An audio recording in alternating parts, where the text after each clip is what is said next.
आप सब बच्चों को एक सूचना बताया जा रहा है और आज 23 मार्च है ना। तो भारत सरकार का तुगलकी फरमान जारी हुआ है कि आप सब बच्चों का विद्यालय फिर बंद किया जा रहा है क्योंकि कोरोना बढ़ रहा है। शांत रहिए कि आपका विद्यालय आज से 31 मार्च तक विद्यालय बंद रहेगा, ठीक है। और आप सब लोगों को बताना चाहेंगे कि यही काम पिछले साल भी हुआ था कि एक हफ्ते के लिए लॉकडाउन किया जाएगा जब आपका एनुअल एग्जाम चल रहा था, और तब से लेके पूरा साल जो था वो विद्यालय बंद हो गया, जिससे आपकी पढ़ाई बहुत ज्यादा नुकसान हुआ। और इस साल जब विद्यालय खुला, आपने किताब कॉपी अपना सारा व्यवस्था कर लिया, तब हमारे तुगलकी फरमान जो हमारे सरकार हैं वो अब आदेश कर दिए कि अब फिर जो है कि ये विद्यालय फिर बंद होगा।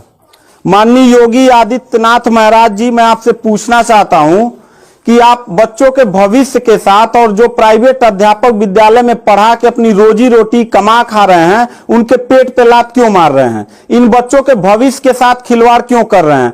ठीक है, कोरोना अगर बढ़ रहा है, विद्यालय बंद था, पूरे साल में किसी एक अध्यापक ने, किसी एक प्रबंधक ने कभी भी विद्यालय खोलने के लिए कोई धरना प्रदर्शन नहीं किया और हम लोगों ने पूरा सपोर्ट किया। लेकिन बीच में अगर कोरोना फैल रहा है तो मैं आपसे पूछना चाहूंगा कि जब गोरखपुर महोत्सव आप करा रहे थे तब कोरोना फैल नहीं रहा था। जब आप आके यहाँ पे इलाहाबाद के प्रयागराज में कुंभ का मेला लगवा रहे थे तब कोरोना नहीं फैल रहा था, जहां पे करोड़ों लोग स्नान करने गए। और अभी हरिद्वार में महाकुंभ का आयोजन आप करवा रहे हैं तब कोरोना नहीं फैल रहा है। बिहार में चुनाव हो रहा है तब कोरोना नहीं फैल रहा है। और विद्यालय जो बच्चों का सबसे देश की रीढ़ की हड्डी होते हैं, जिनकी बुनियादी शिक्षा, प्रारंभिक शिक्षा आप बिल्कुल बर्बाद कर दिए हैं पिछले 2 साल से, और अब जाके फिर लॉकडाउन आप लगा रहे हैं। तो आपसे पूछना चाहेंगे कि बच्चों के भविष्य के साथ आप मैच क्यों खेल रहे हैं? ये जितने भी बच्चे हैं, अगर 1 मार्च आप 1 अप्रैल बोले हैं, 1 अप्रैल तक अगर विद्यालय नहीं खुला तो इन सारे बच्चों को लेके मैं रोड पे बैठ जाऊंगा। ये मैं आपको खुला चैलेंज कर रहा हूं, क्योंकि बात सिर्फ मेरे तक का नहीं है, इन सारे बच्चों का भविष्य है। और इन सारे बच्चों का भविष्य आप लोग अंधकार में डाल रहे हैं। आप लोग खुद नहीं चाहते हैं कि देश का बच्चा पढ़े, पढ़ के कुछ लायक बने। आप लोग अपना जब रैली निकालना रहेगा, चुनाव रहेगा, तो कोरोना आपके पास नहीं रहता है। और जब आपको लगेगा कि आपके विपक्ष में लोग खड़े हो रहे हैं तो आप कोरोना का ड्रामा करा के विद्यालय को सबसे पहले आप बर्बाद कर रहे हैं। आप बताइए, विद्यालय में आप गोरखपुर जिले में 193 लोगों ने अपने विद्यालय की मान्यता निरस्त करा लिया। जानते हैं क्यों? महंत योगी आदित्यनाथ जी, क्योंकि वो लीज पे चलाते थे और उनका भाड़ा हुआ करता था 40 हजार 45 हजार रुपया मंथली हुआ करता था। वो भाड़ा न चुकाने के वजह से, चूंकि मालिक को भाड़ा चाहिए, उन लोगों ने अपनी मान्यता निरस्त करा दिया। और सरकारी जो स्कूल है उनकी हालत तो पहले से मतलब खस्ता हो चुकी है। तो ऐसे कंडीशन में गार्जियन करे तो क्या करे, और हम अध्यापक करे तो क्या करें? ये जितने भी 16-17 स्टाफ हैं, इन सब लोगों की रोजी रोटी चलती है इन बच्चों के और इस विद्यालय के संस्था से। आप लोग हमारे पेट पे प्रहार कर रहे हैं, हम लोगों के व्यवसाय से प्रहार कर रहे हैं। अगर आपको लग रहा है कोरोना है, ठीक है, विद्यालय बंद कर दीजिए, तो आप ये भी अपनी नियत को साफ करिए कि कुंभ का जो मेला महाकुंभ का लगवाने वाले हैं उसको भी कैंसिल कर दीजिए। और जो गोरखपुर महोत्सव और गोरखनाथ का मेला लगवा के आप ड्रामा करवा रहे हैं वो भी बंद करवाइए। यानी आप खुद नियम का पहले फॉलो करिए, हम लोग नियम को फॉलो करने के लिए तैयार हैं। अगर लास्ट में जाते जाते यही कहेंगे, इन बच्चों को चेहरों को देखिए, इनके माता पिता ने सारे बच्चों का, किनका मोबाइल बज रहा है, साइलेंट कर लीजिएगा सर। इन सब बच्चों के माता पिता ने, बच्चों कितने लोगों ने आप किताब कॉपी अपना सारा कंप्लीट कर लिए हो? पता है, एक एक बच्चों की किताब कॉपी 2-2 हजार रुपए की आती है। आप फिर लॉकडाउन लगा दिए, इनकी पूरी पढ़ाई बर्बाद हो गई। अब यानी आपने 1 हफ्ते का लगाया है, आपकी नीयत पे तो मुझे 100% विश्वास है ही नहीं है कि आप करोगे क्या। आप पूरे साल पढ़ाई बर्बाद करोगे। हाथ नीचे करिए।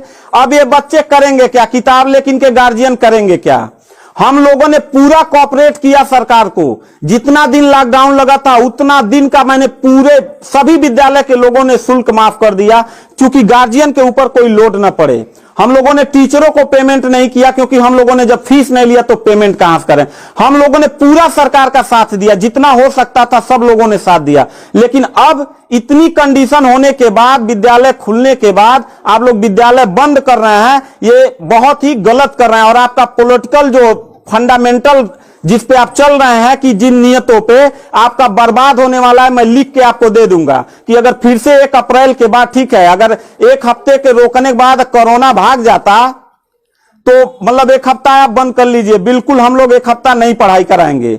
लेकिन अगर फिर साल भर का ड्रामा आपने किया तो निश्चित तौर पे याद रखिएगा कि तानाशाही उतना ही अच्छा लगता है जितना तानाशाह के अंत होने का समय ज्यादा दूर हो, और आपका समय बिल्कुल नजदीक आ गया है। तो मैं उम्मीद करता हूं कि आप ये काम बिल्कुल मत करिएगा। 1 अप्रैल के बाद अगर विद्यालय फिर से आप बढ़ाएंगे तो इन सब चेहरों को देख लीजिए और इनके गार्जियन को लेके, अपने पूरे स्टाफ को लेके जिले से लेके मैं प्रदेश लेवल तक धरने पे बैठूंगा। इस बात को याद रखिएगा, क्योंकि सवाल यहां सिर्फ मेरे रोजगार का नहीं है, मेरे जितने सहपाठी और जितने मेरे कर्मचारी लोग हैं और इन बच्चों के पढ़ाई का भविष्य का सवाल है। तो मैं इन बच्चों को लेकर धरने पे बैठ जाऊंगा और जरूरत पड़ा तो असंवैधानिक भी हो जाऊंगा। इसी के साथ मैं सरकार से रिक्वेस्ट करूंगा कि अगर 1 हफ्ता में बंद करने से कोरोना भाग जाता है तो हम सब लोग आपके साथ हैं, अगर नहीं भागता है तो 1 अप्रैल से छोड़ दीजिए। हम लोगों को कोरोना होगा, मरेंगे, क्या करेंगे वो हम लोगों की रिस्पांसिबिलिटी है। आपको इतना चिंता करने की जरूरत नहीं है, क्योंकि कोरोना में लॉकडाउन लगाने के बाद खाना हम ही लोग पहुंचाएंगे, लोगों के आने जाने की व्यवस्था हम ही लोग करेंगे, उनके दवा दारू की व्यवस्था हम ही लोग करेंगे। आप सिर्फ ड्रामा करेंगे, सिर्फ थरिया पिटवाएंगे और मोमबत्ती जलवाएंगे, इससे ज्यादा तो आपकी कुछ औकात है ही नहीं है। तो मैं उम्मीद करता हूं कि 1 अप्रैल के बाद आप विद्यालय खोल दीजिएगा। इन बच्चों के भविष्य के साथ आप लोग खिलवाड़ मत करिएगा।